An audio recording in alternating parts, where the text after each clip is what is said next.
नमस्कार, मैं रचना शर्मा चढ़ती कला टाइम टीवी देख रहे सभी दर्शकों का स्वागत करती हूं। आप देख रहे हैं उत्तर प्रदेश के खास समाचार।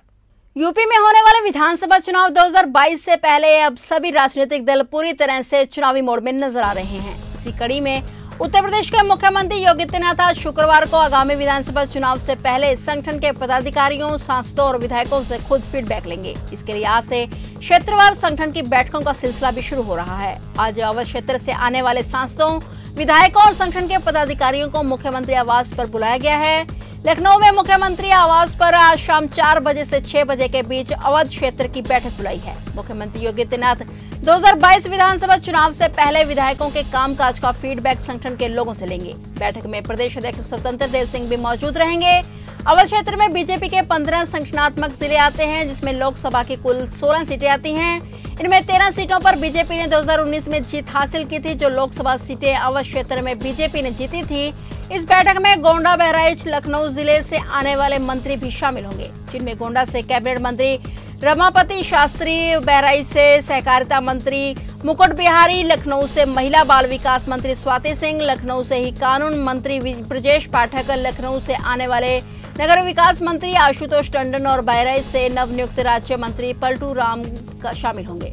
और आपको बता दें कि पूरे अवध क्षेत्र में बीजेपी के 370 मंडल हैं और 30,000 से ज्यादा बूथ हैं। बीजेपी के अगर शक्ति केंद्रों की बात करें तो अवध क्षेत्र में उनकी संख्या 5,000 से ज्यादा है। आज भारतीय वायुसेना की 99वीं वर्षगांठ मनाई जा रही है। 99 साल के पहले आज ही के दिन 8 अक्टूबर 1932 को भारतीय वायुसेना की स्थापना हुई थी। आज का दिन गाजियाबाद के हिडन एयरबेस पर वायुसेना को बड़ी धूमधाम के साथ मनाया जाता है। वायुसेना दिवस के मौके पर भारतीय वायुसेना के चीफ और तीनों सशस्त्र सेनाओं के वरिष्ठ अधिकारी भी मौजूद रहते हैं। देश को वायुसेना की सुरक्षा की जिम्मेदारी भारतीय वायुसेना के जाबाजों के कंधे पर ही है। आज ही के दिन हिडन एयरबेस पर भारतीय वायुसेना के जाबाज पायलट सेना के विभिन्न विमानों के साथ शानदार हैरत अंगेज एयर शो का प्रदर्शन करते हैं। इस दिन को मनाए जाने का उद्देश्य भारतीय वायुसेना के प्रति लोगों में जागरूकता और देश की हवाई सीमाओं की सुरक्षा के लिए भारतीय वायुसेना की प्रतिबद्धता को दर्शाना है। भारतीय वायुसेना की 99वीं वर्षगांठ पर यूपी के मुख्यमंत्री योगी आदित्यनाथ ने जवानों को ढेर सारी बधाइयां दी। सीएम योगी ने ट्वीट कर कहा कि अतुल्य पराक्रम व अटूट प्रतिबद्धता के साथ मां भारती की रक्षा हेतु सतत तैयार भारतीय वायुसेना के सभी वीर योद्धाओं व उनके परिजनों को भारतीय वायुसेना के दिवस की हार्दिक बधाई। सीएम योगी ने कहा कि हर परिस्थिति में भारतीय नभ क्षेत्र की सुरक्षा के प्रति आपके समर्पण पर हमें गर्व है।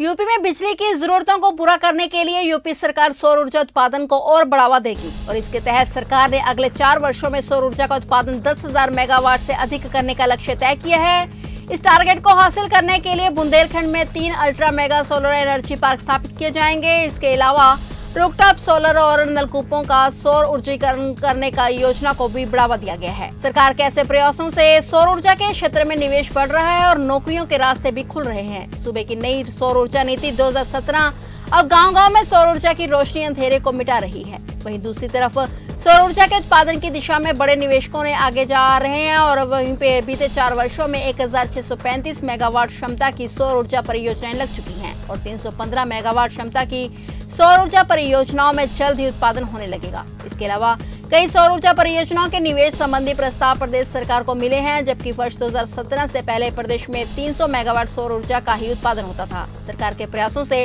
अब राज्य में 1635 मेगावाट सौर ऊर्जा का उत्पादन हो रहा है। यह सरकार की सफलता है। यूपी रेडा के अधिकारियों के अनुसार बीते 4.5 वर्षों में सौर ऊर्जा के उत्पादन को बढ़ावा देने संबंधी एक बेहतर ढांचा राज्य में तैयार हो गया है, जिसके चलते अब राज्य में बुंदेलखंड के जालौन जिले में 1200 मेगावाट का सोलर पार्क लगाया जा रहा है। एनएचपीसी और यूपी रेडा के संयुक्त उपक्रम वाली कंपनी इस पार्क को लगा रही है और इस प्रकार टीएचडीसी और यूपी रेडा के संयुक्त उपक्रम वाली कंपनी 1200 मेगावाट का सोलर पार्क बुंदेलखंड में स्थापित करेगी। इसके अलावा जालौन में ही 200 और 65 मेगावाट के सोलर प्लांट लगाए जाएंगे।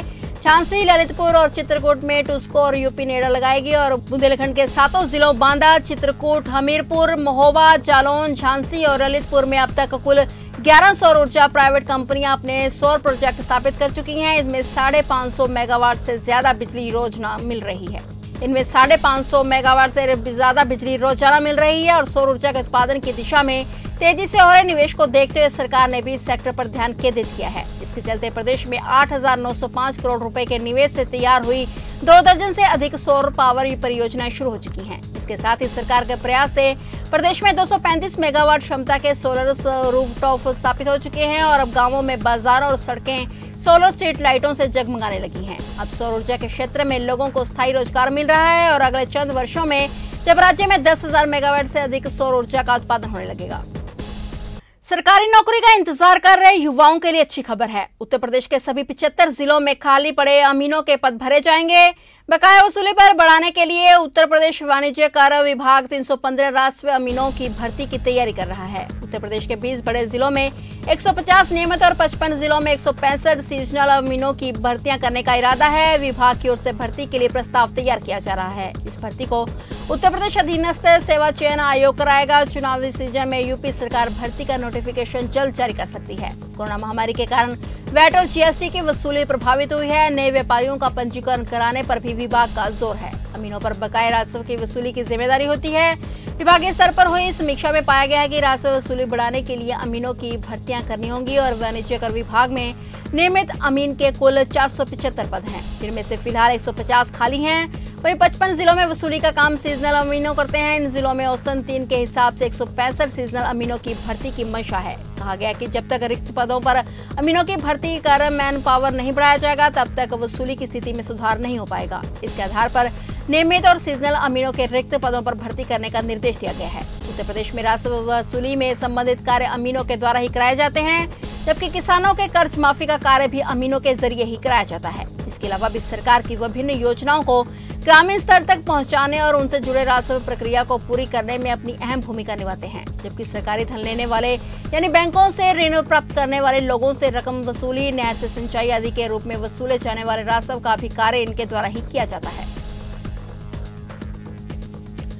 यूपी प्रदेश में कोविड वैक्सीनेशन का कार्य युद्ध स्तर पर जारी है। बीते 24 घंटे में 4,02,539 वैक्सीन की डोज लगाई गई हैं। इसी के साथ यूपी में अब तक कुल 11,21,59,107 कोविड डोज दी जा चुकी हैं। प्रदेश में पिछले 24 घंटे में 12 तथा अब तक कुल 16,86,869 रोगी कोविड-19 से ठीक हो चुके हैं। प्रदेश में वर्तमान में कोरोना के कुल 152 एक्टिव मामले हैं। प्रदेश में एक दिन में कुल 1,80,462 कोविड सैंपल की जांच की गई, जिसमें संक्रमण के 15 नए मामले सामने आए।